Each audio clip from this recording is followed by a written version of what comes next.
SIR তালিকা থেকে নাম বাদ পড়া ব্যক্তিদের নতুন করে সংশোধনী ফর্ম জমা দেওয়াকে কেন্দ্র করে নদিয়ার জেলা শাসকের দফতরের সামনে চূড়ান্ত বিশৃঙ্খলার সৃষ্টি হয়েছে। জেলার বিভিন্ন প্রান্ত থেকে বহু সাধারণ মানুষ ফর্ম পূরণ করে জমা দিতে কৃষ্ণনগরে ভিড় জমিয়েছেন। জানা গেছে প্রায় ৬২,০০০ মানুষের নাম এসআইআর তালিকা থেকে বাদ পড়েছে, অথচ ফর্ম জমা নেওয়ার জন্য খোলা হয়েছে মাত্র একটি কাউন্টার। ফলে ভোর থেকে দীর্ঘ লাইনে দাঁড়িয়ে থাকতে হচ্ছে সাধারণ মানুষকে।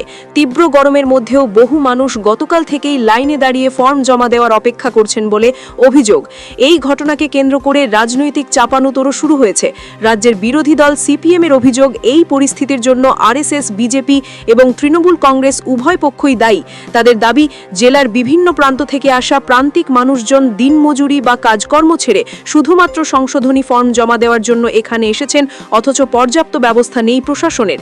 এদিকে পরিস্থিতি নিয়ন্ত্রণে রাখতে ঘটনাস্থলে মোতায়েন রয়েছে কৃষ্ণনগর কোতোয়ালি থানার পুলিশ। জেলা শাসকের দপ্তরের চারপাশ জুড়ে এদিন শুধু মানুষের ভিড়ই চোখে পড়েছে। সিপিএম এর দাবি, এত সংখ্যক মানুষকে কথা বিবেচনা করে প্রশাসনের উচিত আরও বেশি সংখ্যক কাউন্টার খোলা, যাতে সাধারণ মানুষকে হয়রানির শিকার না হতে হয়। নদিয়ার কৃষ্ণনগর থেকে অর্ণব মজুমদারের রিপোর্ট, স্টিং নিউজ।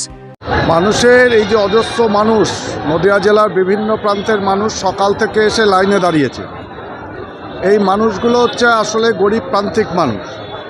এই যে হয়রানি হচ্ছেন, এই হয়রানির যে দায়িত্ব সেটা আমরা সাধারণ চোখে দেখতে পাচ্ছি নির্বাচন কমিশন, কিন্তু আসলে এর পেছনে আরএসএস, বিজেপির যে পরিকল্পনা ছিল, সেই পরিকল্পনার কারণেই নির্বাচন কমিশন কার্যত আরএসএস, বিজেপির নির্দেশে পরিচালিত হচ্ছে এবং বেছে বেছে গরিব প্রান্তিক মানুষগুলোকে হয়রানি করছেন।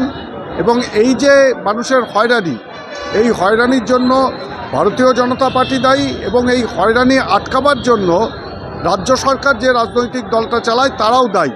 এই দুটো রাজনৈতিক দলের মধ্যে যে গোপন বোঝাপড়া, সেই গোপন বোঝাপড়ার ফল ভুগতে হচ্ছে সাধারণ মানুষকে হয়রানির শিকার হতে হচ্ছে। দেখুন, আজকে সকাল থেকেই লাইন শুরু হয়েছে। নদিয়া জেলায় ৬২,০০০ মানুষের নাম ডিলিটেড হয়েছে। সেই ৬২,০০০ মানুষই তারা লাইনে আসবেন। আজকে থেকে শুরু হয়েছে এবং অব্যবস্থাটা দেখুন, মাত্র একটা কাউন্টার খোলা হয়েছে। মানুষগুলো না খেয়ে সকাল থেকে কখন শেষ হবে, এটা কত মানুষ আসবেন এটা আমরা বুঝতেই পারছি, যেখানে প্রতিদিন এই ভিড় হবে, মানুষ হয়রানি হবে এবং মাত্র একটা কাউন্টার খুলেছে। আমরা খানিকক্ষণের মধ্যেই আমরা জেলা শাসকের কাছে যাব, কাউন্টার সংখ্যা যাতে বাড়ে তার জন্য আমরা দাবি জানাবো। আমি সুমিত বিশ্বাস, সিপিআইএম নদিয়া জেলা সম্পাদক মণ্ডলীর সদস্য। আমরা বসে আছি এই কারণে যে আমাদের ভোটের নাম কাটা হয়ে গেছে, তার জন্য আমরা লাইনে বসে আছি। এখন আবার ভোটের নাম তুলতে হবে কি করে, তাই আমরা এসেছি 5টার সময়।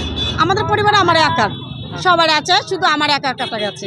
আমার শ্বশুর, শাশুড়ির সবার আছে, ছেলের, স্বামীর সবার আছে, শুধু আমার একাই কাটা গেছে।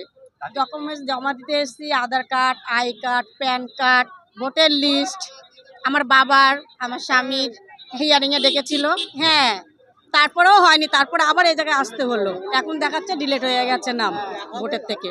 5টার থেকে আমরা লাইন দিয়েছি। কি চাইবো, আমরা চাই এটা যেন ঠিক হয়ে যায়। এবার জমা দিলে আর যেন না আসতে হয়, এইভাবে আসা রোজ রোজ তো সম্ভব নয়, খুবই কষ্টকর জিনিসটা। হ্যাঁ, সবই সঠিক জমা দিয়েছি, তারপরেও হয়নি। ভিডিওতে দিয়েছি। আমার নাম রীতা বিশ্বাস।